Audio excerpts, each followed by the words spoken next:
नमस्कार दोस्तों, मैं राजकुमार मौर्य। बिहार में विधानसभा का चुनाव होने जा रहा है।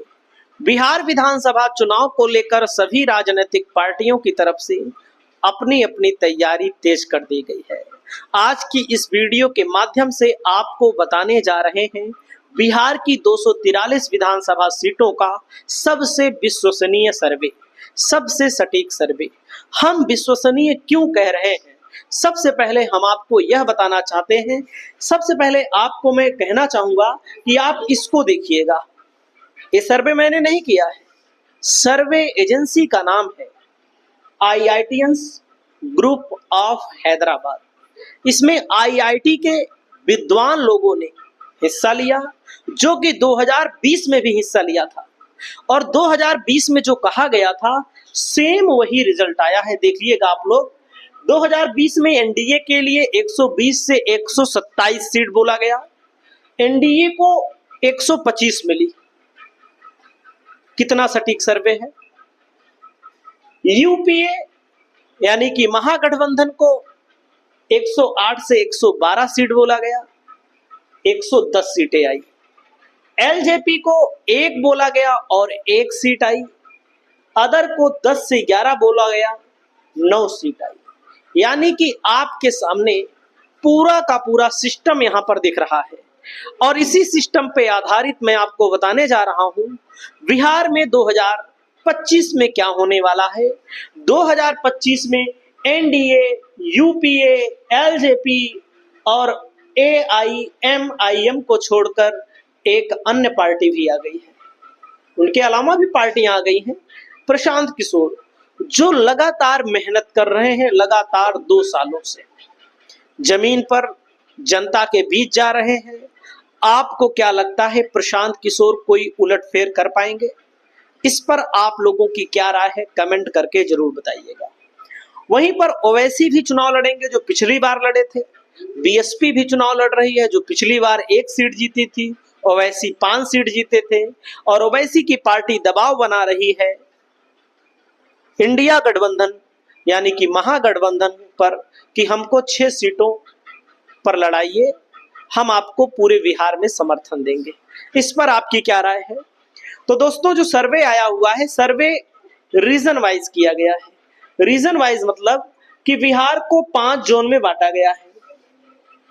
सीमांचल, आंध्र प्रदेश, मिथिलांचल, नॉर्थ बिहार, मगध, भोजपुर, यानी कि 5 जोन में जो बांटा गया है 243 सीटें हैं। इनमें आप देखिएगा, सीमांचल में 24, आंध्र प्रदेश में 27, मिथिलांचल में 50, नॉर्थ बिहार में 72, मगध में 70। तो सीमांचल में दोस्तों एनडीए 8 से 9 सीटें जीत रहा है इस सर्वे के अनुसार। IITian ग्रुप्स ऑफ हैदराबाद 2025 का सर्वे है। और आपको बता दूं, इस सर्वे ने कहा है जब टिकट घोषित हो जाएगा तो फिर सर्वे करेंगे, उसके बाद हम बताएंगे। वैसे दोस्तों, आंध्र प्रदेश में बताया गया है एनडीए की तरफ से 12 से 13, आंध्र प्रदेश में एनडीए को 12 से 13 और इंडिया को 10 से 11, जन स्वराज पार्टी को 4 से 5, अदर को 1 से 2। मिथिलांचल में 50 सीटों में एनडीए को 24 से 25, इंडिया को 25 से 26, जेपीएस यानी कि जन स्वराज पार्टी को 0 से 1, अदर को 1 सीट मिल सकती है। वहीं पर नॉर्थ बिहार की 72 सीटों में 39 से 40 सीटें एनडीए को, इंडिया गठबंधन को 29 से 31 सीट, जन स्वराज पार्टी को 3 से 4, अदर को 1 से 2। मगध में दोस्तों 70 सीटें हैं, 25 से 27 सीट एनडीए को, इंडिया को 39 से 40 सीट, 4 से 5 जन स्वराज को और 1 से 2 अन्य को मिलेंगे। आपके सामने पूरा आंकड़ा यहाँ पर लिखा है, आप लोग कमेंट करके बताइएगा। आंकड़ों में एक एक गठबंधन को कितनी सीट, कितना % वोट मिल रहा है, यह भी इस सर्वे ने बताया है। इस सर्वे ने कहा है कि एनडीए को 37.5% वोट मिलेगा, इंडिया को 38.75% वोट मिलेगा, जन स्वराज पार्टी को 14.5 मिलेगा, ओवैसी की पार्टी को 1.5 मिलेगा, अदर में बीएसपी भी एक मजबूत पार्टी है, कई सीटों पर प्रभावशाली है, 7.9। यानी कि जन स्वराज पार्टी को जो 14.5% वोट आ रहा है, यह एक चौंकाने वाला परिणाम हो सकता है।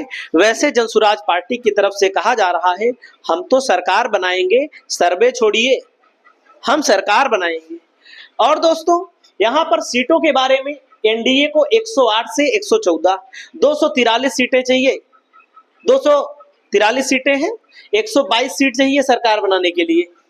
इंडिया को 115 से 121 मिल रही है, जनसुराज पार्टी को 14 से 19, ओवैसी की पार्टी को 4 से 6 और अदर को 2 से 5 सीटें मिल रही हैं। आप लोग बताइएगा, यहाँ पर किसी गठबंधन को सीट पूर्ण बहुमत 122 नहीं मिल रही है, एक कम है एनडीए के लिए। अधिकतम में देखेंगे तो कम से कम में देखेंगे तो 5 2 7 सीटें कम है। यहाँ पर अगर आप अधिकतम में देखेंगे तो कितनी कम है, 6 2 8 सीटें कम है ज्यादा से ज्यादा में, और कम से कम में देखेंगे तो दोस्तों लगभग 14 सीटें कम है। तो यहाँ पर वही 14 से 19 सीट जनसुराज पार्टी प्राप्त कर रही है इस सर्वे के आंकड़े के अनुसार। हमारा क्या कहना है, आप यहाँ देखिएगा, पोल ट्रैकर का सर्वे आया है।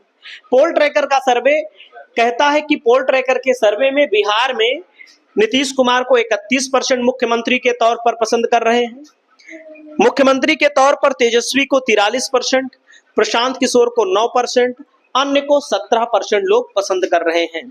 वहीं पर दोस्तों मैं आपको बताना चाहूंगा, पूर्ण बहुमत की सरकार बनाने के लिए जहां पर 122 सीट चाहिए, 112 एनडीए को बताया जा रहा है, इंडिया को 126 बताया जा रहा है, जनसुराज को 1 बताया जा रहा है, अन्य को 8 सीटों पर यहां पर निपटा दिया जा रहा है। अन्य में ओवैसी की भी पार्टी है, बहुजन समाज पार्टी है, एक आध दो निर्दलीय भी जीत सकते हैं। ये है पोल ट्रैकर का सर्वे।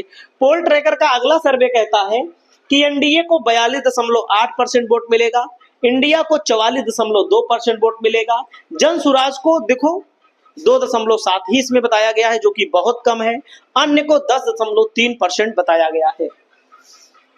वहीं पर दोस्तों बिहार के ओपिनियन पोल में यह भी पूछा गया, युवाओं की पहली पसंद कौन है। नरेंद्र मोदी को 39%, राहुल गांधी को 47%, अन्य को 14%। नरेंद्र मोदी को यहां पर राहुल गांधी पछाड़ रहे हैं। यह पोल ट्रैकर का सर्वे कह रहा है, हमारा सर्वे नहीं। आपको क्या लगता है, बिहार में क्या नीतीश कुमार 35 40 50 सीट ला करके एक बार फिर किसी ना किसी गठबंधन के साथ मुख्यमंत्री बन जाएंगे? क्योंकि पूर्ण बहुमत की सरकार किसी की नहीं बननी है। कोई पार्टी हो, चाहे बीजेपी ही लड़ेगी तो 101 सीटों पर लड़ेगी तो 101 जीत भी नहीं पाएगी। अगर पूरा का पूरा 101 जीत जाएगी तब भी अकेले सरकार नहीं बना सकती है। और ऐसा कहा जा रहा है कि बीजेपी नीतीश कुमार को धोखा दे सकती है। हालांकि केंद्र में नीतीश कुमार ने बीजेपी को फंसा दिया है। आपकी क्या राय है, कौन मुख्यमंत्री बनेगा, कमेंट करिएगा।